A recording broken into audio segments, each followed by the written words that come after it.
Hey guys, what's up? So, it's me James, and I know this is a horror channel, and I love horror everything. Horror books, horror video games, horror movies. So, I want to share with you guys my book haul, because I love reading scary things. Well, I love sci-fi, and horror, basically.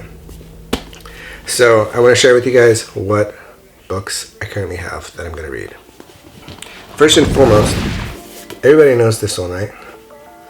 My camera is like upside down. I don't know what's going on with it. Anyway. So, Stephen King, Pet Sematary. I was doing some research. I actually haven't really read a lot of Stephen King. I used to read Stephen King as a child.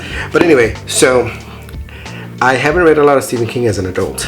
And I remember as a child, I didn't really like him because he was so detailed in it. I felt like his stories never went everywhere. But as an adult, I did a lot of research, and Pet Sematary always came up as one of his scariest.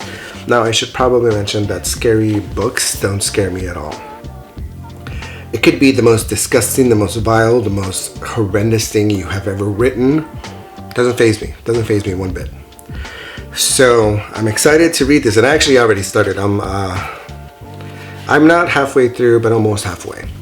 And it's actually really entertaining. It's really good. The only books that ever scare me are the ones that say based on a true story.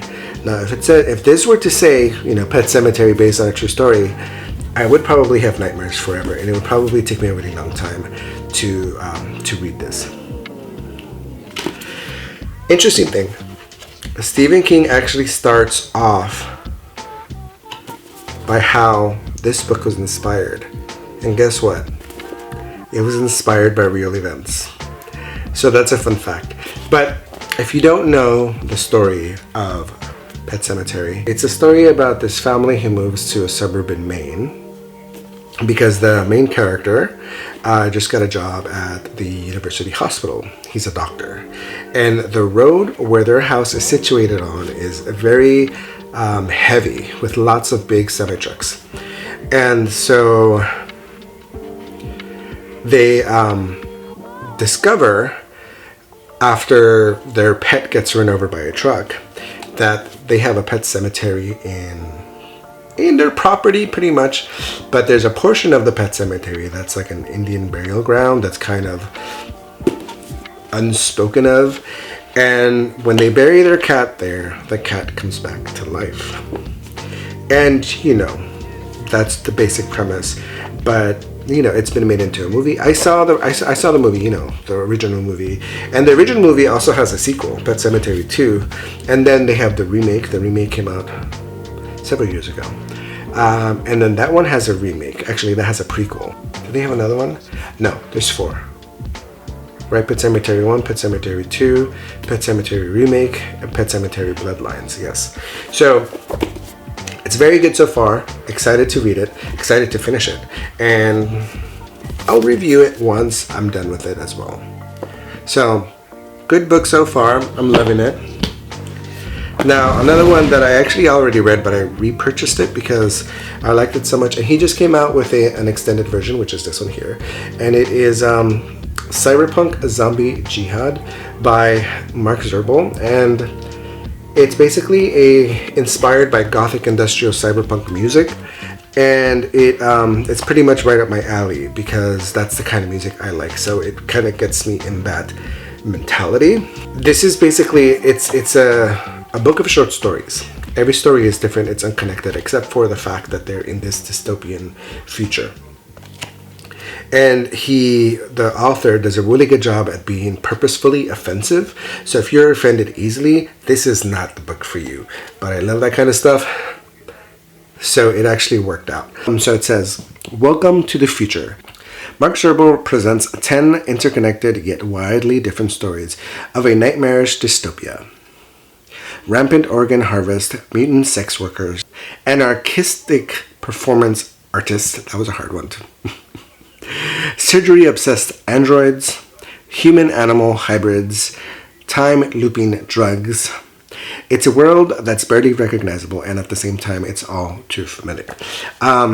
It was really good, and unfortunately, I live in a place that's in a flood zone, and a few years ago my house got flooded and it ruined all my books, and this was one of my favorites, and so when he came out with this extended version, I had to repurchase it. So I'm really excited to read this again. And then he came out with another, like I mentioned, so he's inspired by industrial gothic, the subculture, cyberpunk subculture, and that means that he is, if you look at some of the like punk, heavy metal, gothic, industrial culture, it's very much rooted in, we're gonna shove things in your face, and if you're offended, then you can just go F yourself kind of thing. When he wrote his next book, I was like, I have to read that because it looks super offensive and kind of scary, and it is called, I think I'm just gonna let you read it so that I don't get, I don't know, banned from YouTube. If that happens, I don't know. Anyway, so I'm excited to read this one because this one is actually about a cult that worships their own poop. But it's like a metaphor, right? I'm like, oh my god, the light bulb's going off. So I'm excited to read this too. I know, pretty extreme, but pretty fun. So now, slow burn. God, stupid camera. The thing that like plays back. Where's my cell phone? I gotta show this to you guys because it's driving me nuts, and I'm sure you guys are like, what's he doing? Look. I'm upside down.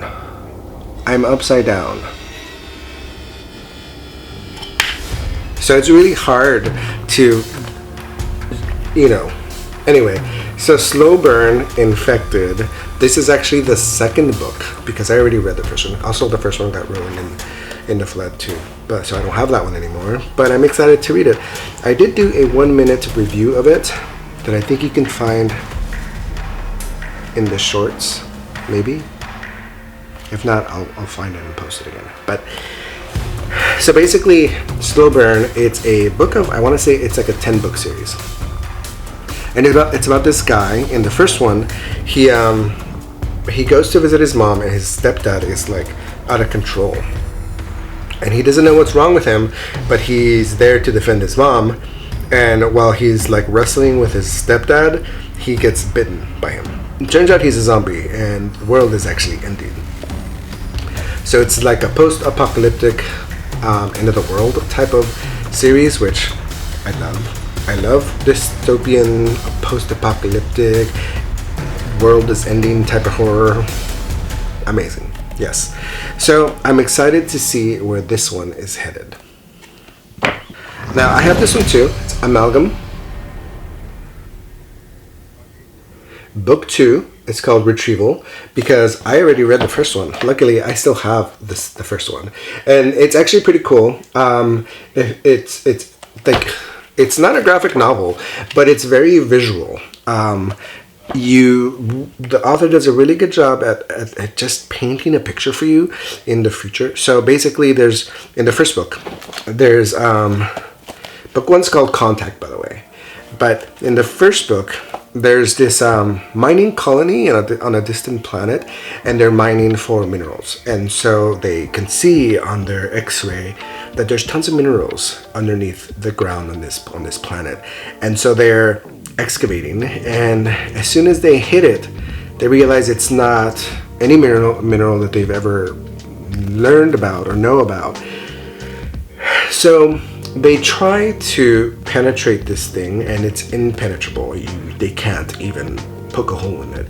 And they discover that it's actually some kind of spaceship.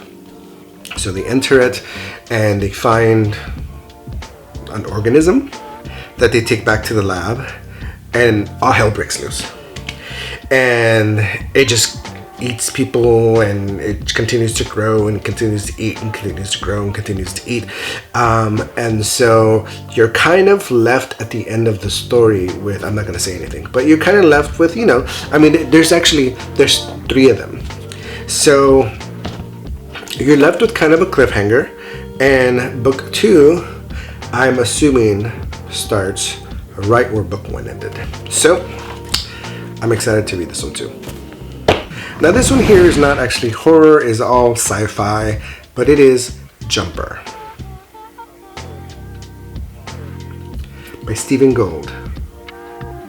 Now if you don't know, now Jumper is probably like one of the best sci-fi, well this was turned into a movie, but best sci-fi movie and series that you probably don't even know about.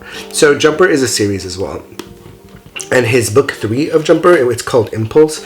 It's actually been turned into a mini-series, and it's on YouTube, and you can watch it on YouTube. And it's probably the best show I've ever watched. It is so good. Stop this video and go watch this now.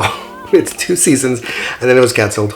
And I don't know why no one's picked it up, because it was the best show. And anyway, so Jumper is the first one. And although you don't really understand how Impulse is connected to Jumper, if you actually read the books, they are connected. And it's so exciting. And I actually recommend you watch Impulse first before you watch the movie of Jumper. And then read the books. I haven't actually started reading this one, but it's on my list of books to read. And there you go. Those are my books. So those are my 6 books. That's what I will be reading in the next, in the next few months, I guess. And I'm almost done with the Stephen King Pet Sematary book, which I'm actually kind of sad about. He's I mean, I guess I shouldn't be surprised, but he's killing it. He is killing it and burying it and bringing it back to life. That's what he's doing. So stay tuned for independent reviews, independent videos of each of these. I think that I'm really excited to reread this one again. And this one, it's also so visual that I kind of would love to make some kind of art, because I love art. Anyway, if you like this video, hit that subscribe button. Give me a thumbs up. Do all the things, just do all the things. Okay, I'll see you guys later. Bye.